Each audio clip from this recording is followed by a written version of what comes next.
وصلى الله على سيدنا محمد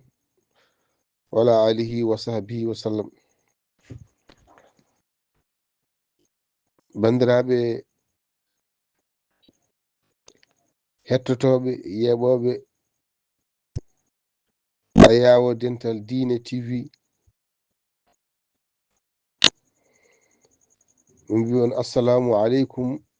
wa rahmatullahi taala wa barakatuhu. Alhamdulillahi rabbil alamina,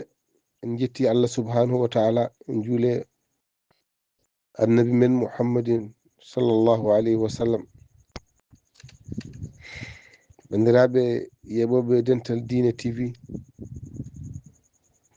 musidɗo mon Ceerno Aliou Alpha Ba, en garti kadi hande e jokkude jewte men diiniyankoje. Yewtere men diine noon hande yowiti ko faati yaltinde asakal muddu hoore, ɗum mbiyete ɗon ikhraju zakatul fitr. asakal muddu hoore, holto nde yaltinte, holɗo yaltinte, hol yaltinanteɓe.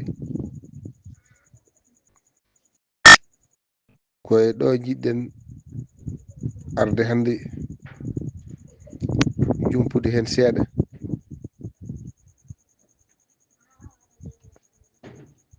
zakatul fitr faradaha rasulullahi sallallahu alayhi wa sallam, annabi o muhammadin sallallahu alayhi wa sallam farli ɗum e leñol makko ngol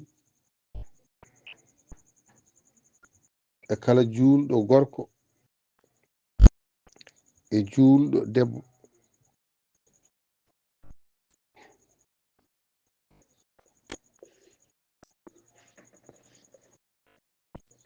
holno yaltinirte asakal muddu hoore? ko so tawi hoorama ha kuwarka ka gasi, heddima hono ɗo jaraten ɗo joni jamma laylatul qadri o waɗama,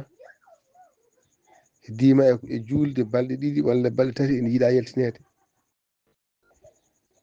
yaltinte noon ko sa'un ko muudo bi sa'in nabi muhammadin sallallahu alayhi wa sallam.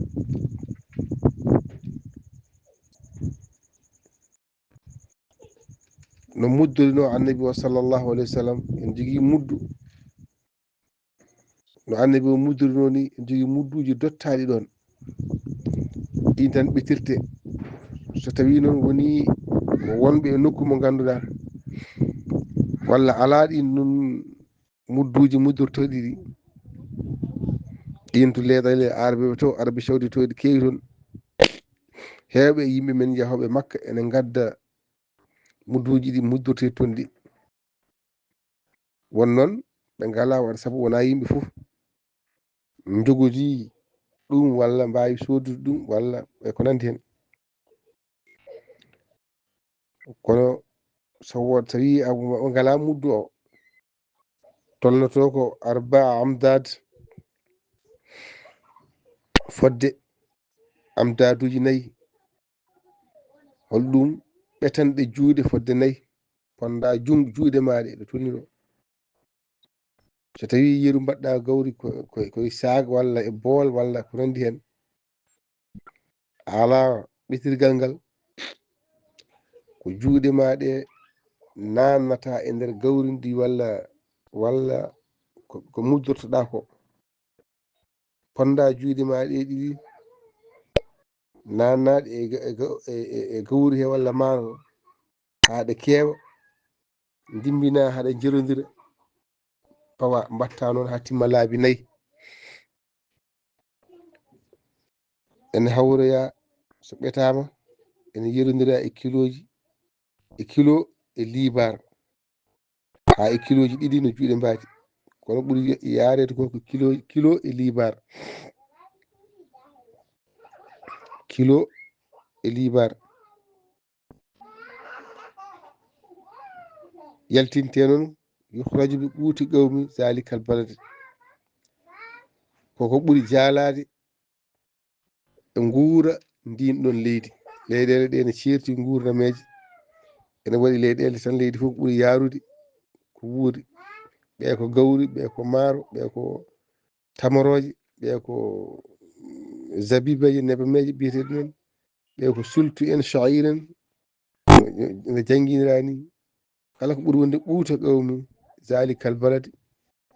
ɓuri jaalade e nguura e ndin ɗon leydi. Yimɓe ndin leydi ko ɓuri wuurde ko hen yaltinte. ene yaltini hay e haalis. Sa ƴeewini jamanu men hande o ɗo gonɗen hande ɗo tolniɗo le ko yaltinde asgal muddu e waɗire ɗum haalis ko ponoɗa yaltinde ko e maaro walla e gawri walla e tamoroje walla ƴeewa qima mum e haalis ko foti jarata no foti jarata e haalis. Jaltidira haalis e le ɓuri, sabu sohlaji hande ɗi eɗe nguura hande ka tolniɗo heewi totteteɓe aska muddu hoore waɗire maaro walla waɗire gawri walla waɗire ɓuuta qawmi zalikal balad ko ɓuri jaalade nguura ndin ɗo leydi. tawa so joomum heeɓi ko ma yewtoya watta haalis o nde fuɗɗo waɗirde sohlaji mum, ndeke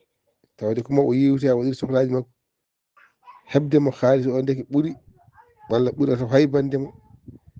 ala kulli haalin ene wawi muddirede haalis, ene wawi muddirede ko ɓuri jaalade e nguura ndin ɗon leydi. kono kam to banggue haalis e le ɓuri ɓurata newade mo haalis newani o noon. so wona ɗum kam kala ko ganduɗa ɓuri jaalade e nguura ndin leydi ko ɗum jangga. yuhraju rajulu li ahlihi wa kullu man ta'allaqa nafaqatuhu alayhi. neɗɗo ene yaltinana galle mum koreji makko. gorko yaltinanta galle mum joom galle e kala mo nafaqi mum waɗɗi e makko. yiru so tawi ka neɗɗo neɗɗo walla so tawi ka dokkaɗam walla so tawi ko noon wondema woni koye jimadi ma an ñammintamo yardatamo walla kam woni koye heedema e nehandema asaɗa yaltina muddu hoore a yaltinanamo man ta'allaka alayhi nafaqatuhu. gorko yaltinana galle mum sukaɓe mum kono ala kulli haalin so tawi joom galle o sukaɓe makko ɗe jogui rewɓe makko ɗe jogui goto fof wawi yaltinande hoore mum ɗum kadi baasi ala hen ko joom galle kono sukaɓe makko e rewɓe makko ɓeɗo fof ne jogui ne mbawi waɗande koyemumen soɓe jaltinani koyemumen ala baasi. walla ni kanko ko ɓiyi ko jogui ɗum ti e makko yaltinani galle o fof ene selli walla ko joom suudu makko jogui lumti yaltinanimo kanko joom galle o yaltinani sukaɓe mum askal muddu hoore ene sella ɓe lumtira. kono kanko kam waɗɗi ko e makko so tawi o ala ɓe ene jogui lumtimama mo jaltinanimo ene sella selli no mbiɗen ni noon ene moƴƴi yaltine e law saabu ɓen ɗon limtaɓe ɓe ganduɗa limtaɓe jeetato limtaɓe ene moƴƴi yaltine e law. jomum en dañano keblori so tawi pirlital jeeyata mbatta mbawa wadde kañumenne yawdude yimɓe e ñalawma o. jaltingol ngol fuɗɗi ko balɗe 2 walla balɗe 3 eyyi won yaaruɓe noon aɗa wawi yaltinede ko adi ɗum baasi ala saabu sifa ko yo neɗɗo yaltin tan. no yaltiniri kadi law fof no moƴƴi balɗe 2 walla 3 ko adi julde nde nde yaltinanteɓe ɓe ne keeɓa kañumenne mbawa heblorade ñalawma julde o. haaɗi noon ko subaka julde qablal ghuduwi ilal musalla ko adi dawde faade e julirde hadema fummoyde walla hade fummede hay sa fummoyani a gandu heeɓima fummoyani yo taw kam an a yaltini asakal muddu hoore ko hade fummede eyi haaɗi ko subaka juulde o hade mum fummoyede sa yaltinani askal muddu hoore ma ha fummoyama artama a wi aɗa yaltina an a dañani askal muddu hoore a sakkima tan a dañi baraji sakkiɗo tan kono ko waɗɗino e ma yaltinde askal muddu hoore ko a dañani a yaltinani a dañani ɗiɗi baraji a dañi noon baraji cakkiɗo kam ɗum waɗi haaɗi ko subaka juulde o qabla ko adi dawgol ilal musalla faade juulirde nde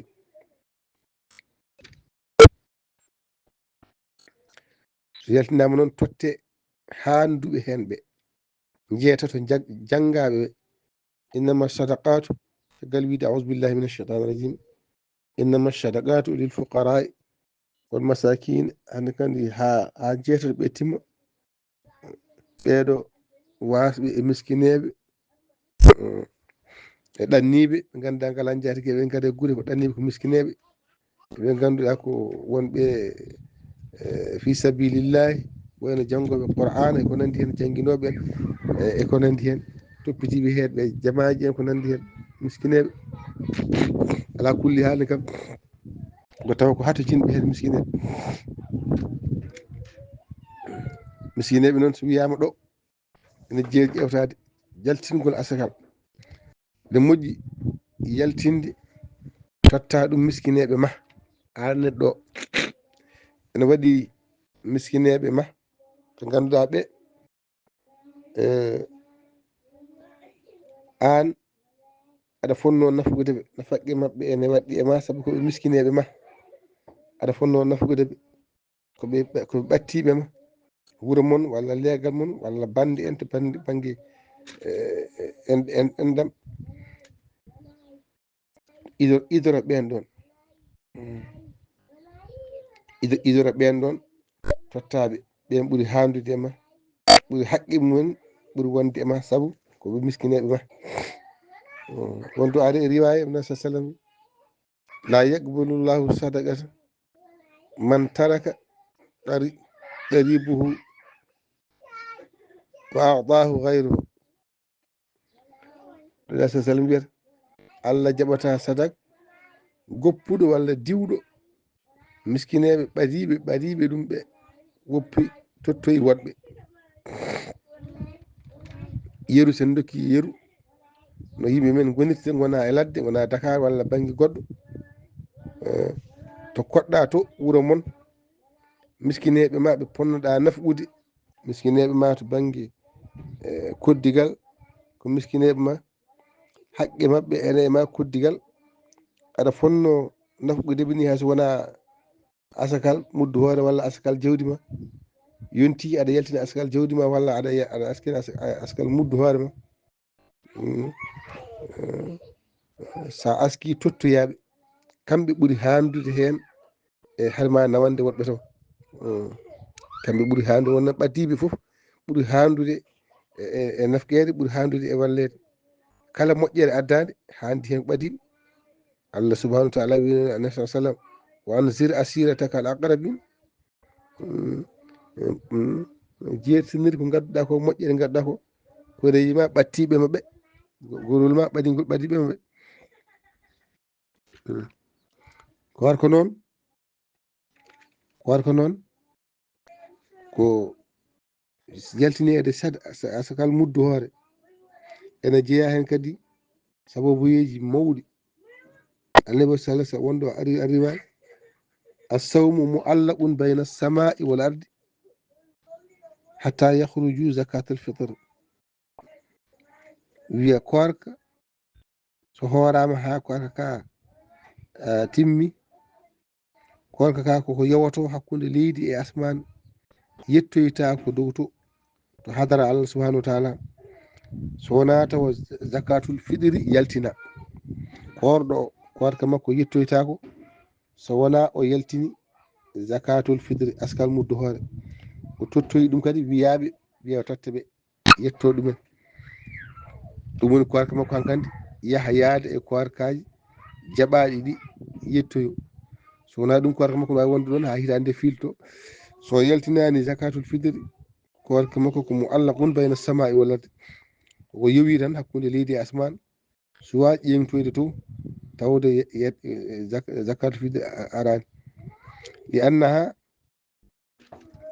annaha taharatun lissaim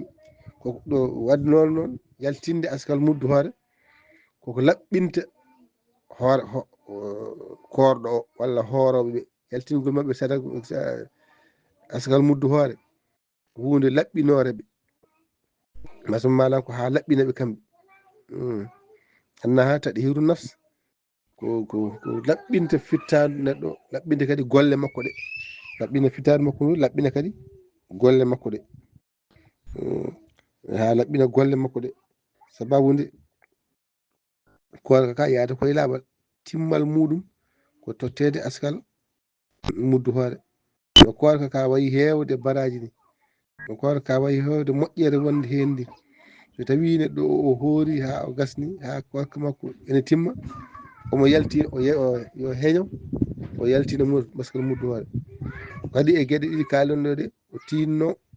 o tottoya ɓe haqqe mumen woni hen ɓe haalaɓe miskineɓe o wasa nawande alɗuɓe won hen no mbaɗani kantan ɓe jalluɓe galo saabu tan ko sehilma walla ko nandi hen te aɗa andi on ko galo nawana ɗum ala ƴeewa haqqu handuɓe hen ɓe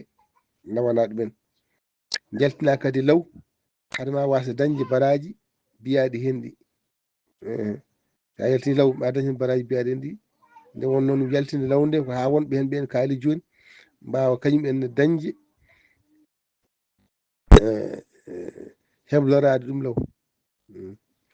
ɗo kadi mbaɗi teskuye miskino biyaɗo ko miskino o ala ko muddi o ko miskinewo walla somo jogui ko muddi ko jogui ko ɗon tan fotata hadde so askal muddu hoto yonti tan mawo lijitoya mo seeɗanake mo ñamletake noon jarani ñamloyade aɗa waɗa askal muddu hoore sowona kay taw aɗa andi aɗa daña aɗa andi aɗa jogui ɗo ɗo gonɗa ɗon battini ɗo joni joni tan a heɓani ɗo kalis kono aɗa andi ha keeɓa o haalis lewru maayi ñamlira sac ma muddiɗa ɗum ne wawi wonde ka liggotoɗo ha lewru maayi joɓeɗa lewru suwa maayi taw askal muddu hoore yonti aɗa wawi yaade bite ƴetta sac maaro tottira askal muddu hoore galle ma so a gasni so lewru maayi a heɓama haalis ma joɓa ne wawi wonde kono a ala haydara aɗa yanna ala haydara hoto ñamloyo jarani an koye fotɓe tottede ɓe jeeɗa ɗaccu ha ɓuural Allah ara e ma keeɓa on saaha annen tottoya askal muddu hoore eyyi biyaɗo ko miskino o tottama askal muddu hoore kankone ko adi ñalawma julde o walla ɗon ha subaka julde o tottama askal muddu hoore kankone o dañi ema askal muddu hoore he o rendiniki ene ɓuura guura makko ñalawma goto walla balɗe ɗiɗi omo wawi addane askal muddu hoore tan ha heewa o addane hewɓe gaddanamo so dañi ko ɓuuri guura makko ñalawma goto balɗe ɗiɗi so ɓurti ɗum kankone yo yaltine askal muddu hoore ene waɗɗe makko kankone yaltinde hankkandi askal muddu hoore askal muddu hoore sababu nde wonde no mbiɗen ni ko ɗum tadhiru nafsi wal amal ko ha laɓɓina golle makko ɗe ko arka makko laɓɓinanamo kadi ɓernde makko kanko hoore makko o laaɓa hen Allah subhanahu wa taala ina haala to alqur'ana caggal wiide a'udhu billahi minash shaitanir rajim wonɓe annabi sallallahu alaihi wasallam khuz min amwalihim sadaqatan tudahhiruhum wa tuzakkihim jaggu an annabi Muhammad sallallahu jagge jawɗele mabɓe he sadak en jaltin sadak sabu sadak o nafata ko tudahhiruhum wa tuzakkihim ɗum fof ko laɓɓinde e sennude fof ko laɓɓinde tan o wi jaggu jawdi mabɓe asakal ko ha laɓɓinaɓe sennaɓe kadi laɓɓinaɓe jawɗele mabɓe ɗe laaɓa to banggue hakkude mabɓe e Allah subhanahu wa taala wonno noon laaɓal jawdi laaɓal golle to banggue korka ko ɗum ni ɓuuri sohlede neɗɗo so tawi golle ɗe timmani koɗo jowiɗe hakkude leydi asman walla golle ɗe laaɓani laɓɓinde sa nani laɓɓingol ngol kadi ko an neɗɗo laɓɓinde nde e nder korka he wonɗo gonɗa aɗa haala dayiraji wonɗo gonɗa aɗa haala ko mbiyata ko Pulaar wiyata ko meranteje ɗe ganduɗa ɗe ngala baraji walla ni ko hayso ko wonal sababu faggirade bakka tawa tinani e nder korka. hay sinno korka wiyama korɗo ko jafeteɗo walla ko jafaɗo bakkutuji muɗum ene waɗa neɗɗo o tawa tinani no bakkaɗo way sewdini walla no meranteji dayirati mbiɗi ni way sewdini walla no gueɗe tan wona sababu. aɗa andi sa yaltini asagal ngal ene wona sababu ferɓitade ɗum fof ha laaɓa laɓɓina korka ka laɓɓinma kadi an neɗɗo o. ɗum woni ko o wi ko tuɗahirum woto zakkihim, ene laɓɓinaɓe kadi sennaɓe. alhamdulillahi rabbil alamin. deke en gandi zakatul fitri ko hunde mawde no korka wayi hewde baraji ni, no korka wayi hewde moƴƴere limtade e muɗum nde ni, neɗɗo o woto welsidu ha ganduɗa manam o fatore jaltingol asakal muddu hoore, jaltingol asakal muddu hoore. tawde ka omo dañi omo hattani, o dañi ko ɓuuri no mbiɗen ni guura ñalawma makko goto walla balɗe ɗiɗi kanko yo yaltin asakal muddu hoore, inchallah wasa welsidade ko hunde laɓɓinore ɗum timminode golle makko. so neɗɗo hoori ko fotino lewru golle mum timmi ene yiiɗi andi machallah mana yo golle mum jetto e laaɓa feeɓa moƴƴa, saabu tampere tampade e korka nde. hankkandi fofo noon ko duyino fofo eko rewno hen Allah e fofo. Allah kadi jaɓanamo golle ɗe timma. yo Allah waɗan en noon saabu barke annabi sallllahu alayhi wa sallam. en calmini noon en duwanima leñol nelaɗo Allah muhammadin sallllahu alayhi wa sallam foof e jammaji kadi ɓennuɗi ɗi jamma laylatul qadre o e ñalawmaji korka ɗi eko juula hen eko rewa e fofo. en duwanima kadi coordinateur men dental Dina TV ceerno Yahya Ly, en calminimo calmini galle makko. alhamdulillahi rabbil alamin wa sallllahu ala sayyidina muhammadin wa alihi wa sahbihi wa sallam.